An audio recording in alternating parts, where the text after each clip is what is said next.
14 जनवरी मकर संक्रांति के दिन गाय को खिला देना, ये एक चीज मालामाल हो जाओगे।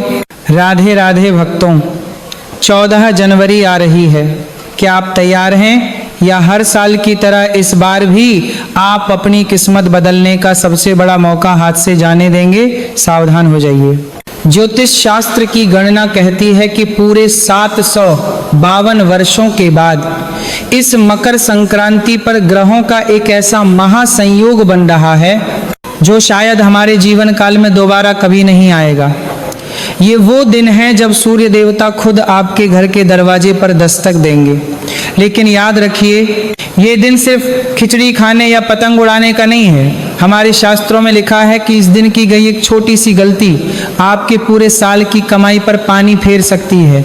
और वहीं अगर आपने चुपचाप बिना किसी को बताए गौ माता को वो एक गुप्त चीज खिला दी, तो कसम भगवान की आपके 7 जन्मों के पितृदोष उसी पल मिट जाएंगे। गरीबी आपके घर का रास्ता भूल जाएगी और धन इतना आएगा कि आप संभाल नहीं पाओगे। आज मैं आपको वो गुप्त उपाय बताने जा रहा हूँ जो 99% लोग नहीं जानते। लोग उपाय तो करते हैं लेकिन शोर मचाकर करते हैं, इसलिए उन्हें फल नहीं मिलता। मकर संक्रांति मौन का त्योहार है, शोर का नहीं। तो मेरे प्यारे भक्तों, अगर आप वाकई अपनी गरीबी, बीमारी और कर्ज से मुक्ति चाहते हैं तो इस वीडियो को अपना गुरु मानकर अंत तक देखना। एक भी शब्द मिस मत करना, क्योंकि यह जानकारी इंटरनेट पर कहीं और नहीं मिलेगी। जिस पल से आप ये वीडियो देखेंगे आपकी किस्मत बदलने लगी है। लॉ ऑफ अट्रैक्शन पर विश्वास करें, आम लोग ये शब्द कभी नहीं देखेंगे। आप किस्मत के बच्चे हैं जिन्हें सफलता के लिए चुना गया है। पक्का इरादा वाला मैसेज छोड़ें, मैं जरूर अमीर बनूंगा। आज मेरी जिंदगी के इस टर्निंग पॉइंट को दिखाने के लिए अगर आप सच में देवी लक्ष्मी का आशीर्वाद पाना चाहते हैं तो प्लीज इस जानकारी को कम मत समझिए, क्योंकि सही समय पर किया गया एक छोटा सा बदलाव भी आपकी किस्मत में एक बड़ा मोड़ ला सकता है। आने वाली जरूरी और गुप्त जानकारियां मिस ना हो, इसके लिए चैनल को सब्सक्राइब करें। भक्तों, अब अपनी अंतरात्मा को जगा लीजिए, क्योंकि मैं आपको वो सत्य बताने जा रहा हूँ जो कलयुग की चकाचौंध में खो गया है। जरा ठहरिए और सोचिए, हमारे शास्त्रों में गाय को माँ का दर्जा क्यों दिया गया? क्या सिर्फ इसलिए कि वह दूध देती है? नहीं, गाय इस ब्रह्मांड का वो इकलौता प्राणी है जिसकी रीढ़ की हड्डी में सूर्य केतु नाड़ी होती है जो सीधे ब्रह्मांड की ऊर्जा को खींचती है। लेकिन मकर संक्रांति पर इसका महत्व 1000 गुना बढ़ जाता है। क्यों? क्योंकि गरुड़ पुराण कहता है कि मृत्यु के बाद वैतरणी नदी पार करने के लिए जीवात्मा को केवल एक ही सहारा होता है, गौ माता की पूंछ। तो सोचिए, जो माँ आपको मृत्यु के बाद नरक से बचा सकती है, क्या वह आपको जीते जी गरीबी से नहीं बचा सकती? जी हाँ, बचा सकती है। लेकिन आज के लोग गाय को सिर्फ एक पशु समझते हैं। वे गौशाला जाते हैं, चारा फेंकते हैं और चले जाते हैं। ये दान है, उपाय नहीं। असली रहस्य तो गौ माता की जीभ में छिपा है। ध्यान से सुनिए, ये बहुत गुप्त बात है। जब आप मकर संक्रांति के दिन वो गुप्त सामग्री अपनी हथेली पर रखकर गौ माता को खिलाते हैं तो एक दैवीय घटना घटती है। गौ माता की जीभ में वरुण देव का वास होता है।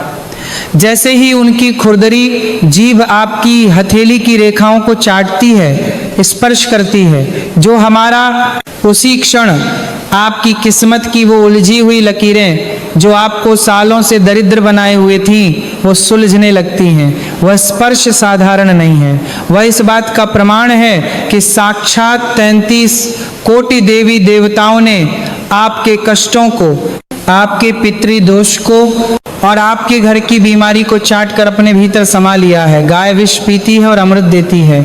जिस घर में गाय के रंभाने की आवाज गूंजती है, वहां यमराज भी प्रवेश करने से पहले सोचते हैं।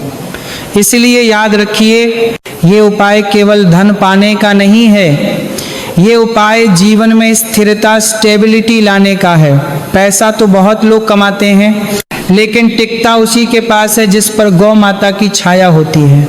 तो क्या आप तैयार हैं अपने हाथों से अपना भाग्य बदलवाने के लिए? भक्तों, अब अपने कान खोल लीजिए और यदि संभव हो तो एक कागज और कलम लेकर बैठ जाइए, क्योंकि अब मैं आपको उस गुप्त मिश्रण के बारे में बताने जा रहा हूँ जिसे आपको मकर संक्रांति के दिन गौ माता को खिलाना है। यह जानकारी आपको किसी साधारण पंडित या किताब में नहीं मिलेगी, क्योंकि यह एक सिद्ध उपाय है। यह कोई साधारण भोजन नहीं है, बल्कि आपके दुर्भाग्य को काटने वाली एक अचूक दवा है।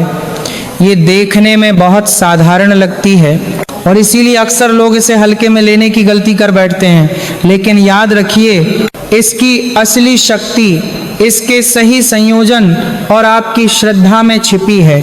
सबसे पहले तो नियम जान लीजिए। मकर संक्रांति के दिन आपको ब्रह्म मुहूर्त में उठना होगा। भले ही आप साल भर देर से उठते हो, 9 बजे या 10 बजे उठते हो, लेकिन इस दिन सूरज निकलने से पहले बिस्तर छोड़ देना अनिवार्य है। ये आलस्य छोड़ने का समय है। उठकर स्नान करें और अपने आप को पवित्र करें। लेकिन यहाँ एक बहुत कठोर नियम है जिसे मौन कहते हैं। स्नान करने के बाद जितना ज्यादा हो सके चुप रहें। घर के किसी सदस्य से बातचीत न करें। मोबाइल फोन को हाथ भी न लगाएं। अपनी ऊर्जा को बिखरने न दें। अपने मन में बस यह भावना रखें कि आज मैं कुछ मांगने नहीं, बल्कि अपने जीवन के पुराने पापों को धोने और अपनी किस्मत को सुधारने जा रहा हूँ। अब जरा बहुत ध्यान से सुनिए कि आपको उस मिश्रण में क्या क्या मिलाना है, क्योंकि इसमें एक भी चीज कम या ज्यादा हुई तो उपाय खंडित हो सकता है। सबसे पहले आपको सफेद तिल लेने हैं, जो आपके जीवन में शांति और शीतलता का प्रतीक हैं। दूसरा, आपको काले तिल लेने हैं। काले तिल साक्षात शनि देव का रूप माने जाते हैं और इन्हें खिलाने से आपके जीवन के बड़े से बड़े संकट और शनि की 7.5 का प्रभाव कम होता है। तीसरी चीज है गुड़ का चूर्ण। ध्यान रहे, आपको गुड़ का सख्त टुकड़ा नहीं लेना है, बल्कि उसे पत्थर से पीसकर उसका बारीक चूर्ण बनाना है। गुड़ सूर्य का प्रतीक है जो आपके मान सम्मान को बढ़ाता है। चौथी चीज है कच्चे चावल, जो चंद्रमा की शीतलता देते हैं। फिर इसमें गाय का शुद्ध देसी घी मिलाएं, जो शुक्र ग्रह को मजबूत करता है और धन को आकर्षित करता है। और अब सबसे गुप्त और सबसे महत्वपूर्ण सामग्री, जिसे 99% लोग भूल जाते हैं या गलत करते हैं, वह है नमक। आपको इस मिश्रण में अपनी उंगली से छुआ हुआ थोड़ा सा सेंधा नमक या काला नमक मिलाना है। सावधान रहिएगा, गलती से भी घर का साधारण टाटा नमक या आयोडीन नमक मत मिला देना। शास्त्र कहते हैं कि साधारण नमक का प्रयोग इस उपाय में वर्जित है। ये सेंधा नमक स्वाद के लिए नहीं, बल्कि आपकी बुरी नजर, घर की नेगेटिविटी और आपके ऊपर लगे हुए किसी भी प्रकार के बंधन को काटने के लिए डाला जाता है। सामग्री तैयार करने के बाद अब सबसे जरूरी बात सुनिए कि इसे खिलाना कैसे है, क्योंकि यही वह मोड़ है जहां अक्सर लोग चूक जाते हैं। आपको इस पवित्र मिश्रण को किसी थाली, स्टील की प्लेट या प्लास्टिक की कटोरी में रखकर नहीं ले जाना है। अगर आप बर्तन में खिलाएंगे तो ये सिर्फ पेट भरना होगा, उपाय नहीं।